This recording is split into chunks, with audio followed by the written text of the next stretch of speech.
Party की कमजोरी के खिलाफ मजबूती की दृष्टि से अगर कोई व्यक्ति बोल रहा है तो इसका अर्थ का अनर्थ निकाला जा रहा है। अब क्या कहा जाए इसको? तो कमजोरी आपको कैसे दिख रही है सर? अरे भैया, कमजोरी दिख रही है कैसे? ही सब लोग एक एक व्यक्ति, हमारी पार्टी के जो भी नेता हैं, अधिकांश लोग सबसे अलग अलग व्यक्तिगत रूप से बातचीत कर लीजिए तो सब लोग इस बात को बोलेंगे। अलग बात है कि सब लोग मीडिया के सामने, कैमरा के सामने नहीं बोलते हैं, लेकिन नमस्कार, आप देख रहे हैं 4 PM बिहार और मैं हूं अभिषेक मिश्रा। पिछले 2-4 दिनों में उपेंद्र कुशवाहा को लेकर हम लगातार बात कर रहे हैं और बात करनी पड़ रही है। उपेंद्र कुशवाहा बिहार की राजनीति के चर्चा के केंद्र में बने हुए हैं। उपेंद्र कुशवाहा को लेकर बिहार की राजनीति में कई तरह की चर्चाएं हैं। उपेंद्र कुशवाहा को लेकर कई तरह के कयास हैं। उपेंद्र कुशवाहा जेडीयू में एक बड़ी भूमिका में हैं। जेडीयू के संसदीय बोर्ड के अध्यक्ष हैं। अपनी पार्टी रालोसपा का विलय किया था उन्होंने और विलय के बाद उनको ये जिम्मेवारी दी थी मुख्यमंत्री नीतीश कुमार ने। बाहें फैलाकर वेलकम किया था नीतीश कुमार ने जेडीयू में उपेंद्र कुशवाहा का।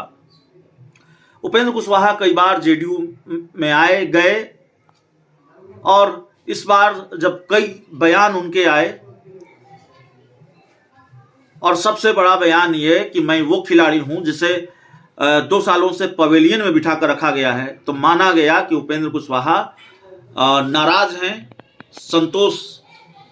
माफ कीजिएगा, असंतोष की स्थिति है उपेंद्र कुशवाहा के मन में।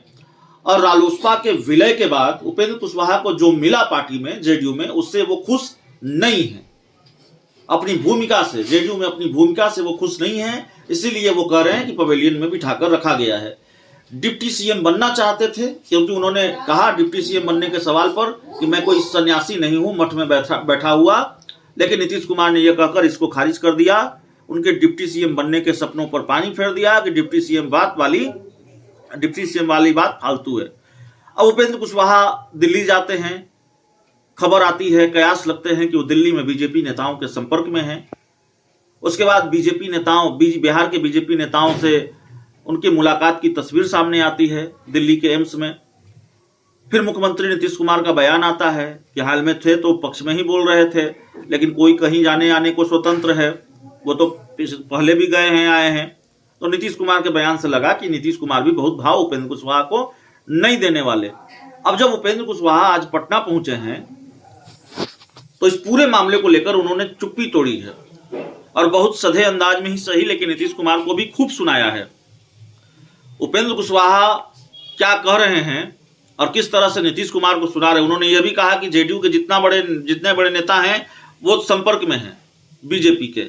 उपेंद्र कुशवाहा ने यह भी कहा है कि पार्टी को जरूरत पड़ती है तो अपने हिसाब से फैसला लेती है, और मैं बीजेपी नेताओं से मिला तो, या बीजेपी नेता मुझसे मिले तो बात का बतंगड़ बनाया जा रहा है। अंदाज बहुत सधा हुआ है उपेंद्र कुशवाहा का, लेकिन सुना रहे हैं नीतीश कुमार को, सुना रहे हैं अपनी पार्टी के बड़े नेताओं को। सुनिए क्या कह रहे हैं। क्या यह अर्थ निकालना कि हम बीजेपी के संपर्क में हैं, जिस अर्थ में संपर्क की बात की जा रही है, भारतीय जनता पार्टी के नेताओं से हमारी पार्टी में जो जितना बड़ा नेता है वह उतना ही ज़्यादा संपर्क में है। अब उपेंद्र कुशवाहा के साथ एक तस्वीर क्या आ गई कि इसको बात का बतंगर बना दिया गया। इसका कोई मतलब है क्या? भाई, व्यक्तिगत संबंध किसी के साथ किसी का हो सकता है, और वह भी अस्पताल में कोई व्यक्ति मिल रहा हो, इससे राजनीति का अर्थ निकाल लेना यह कहाँ तक उचित है।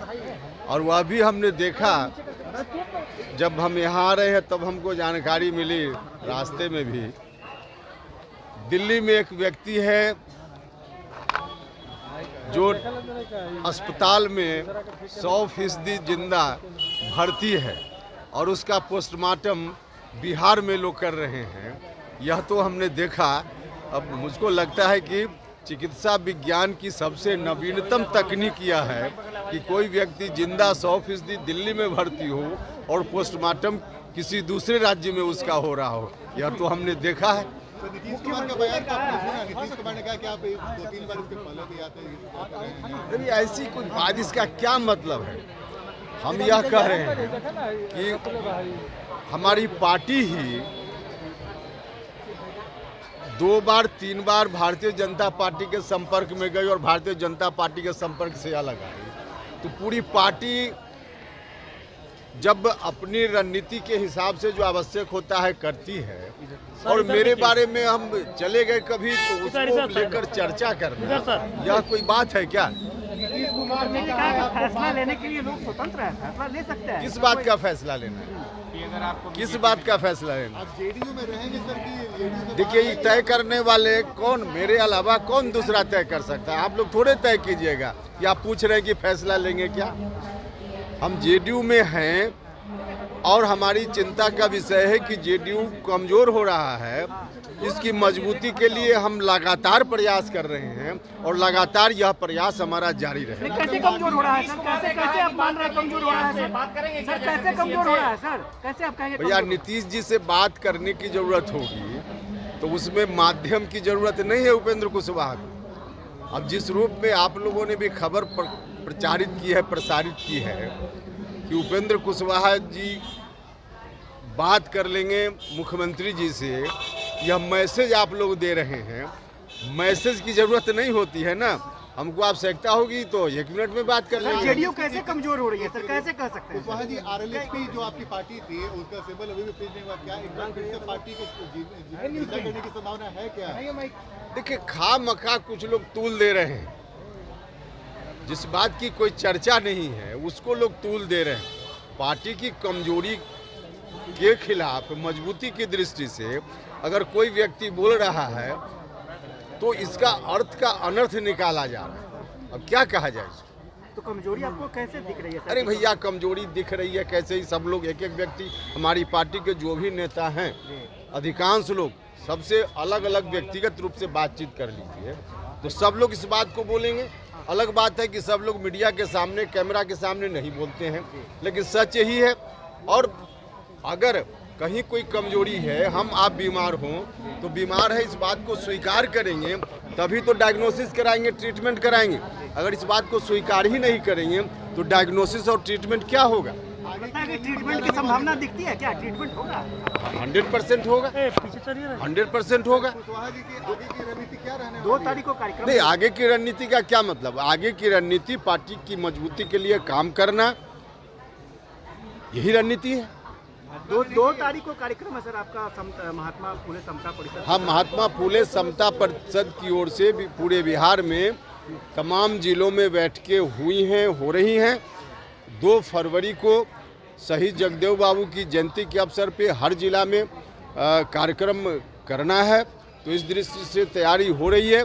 और साथ ही साथ महात्मा फुले समता परिषद के संगठन को भी नीचे गांव-गांव तक फैलाने का काम करना है, मजबूत करने का काम है, जिसके लिए समता परिषद के सभी लोग लगे हुए हैं।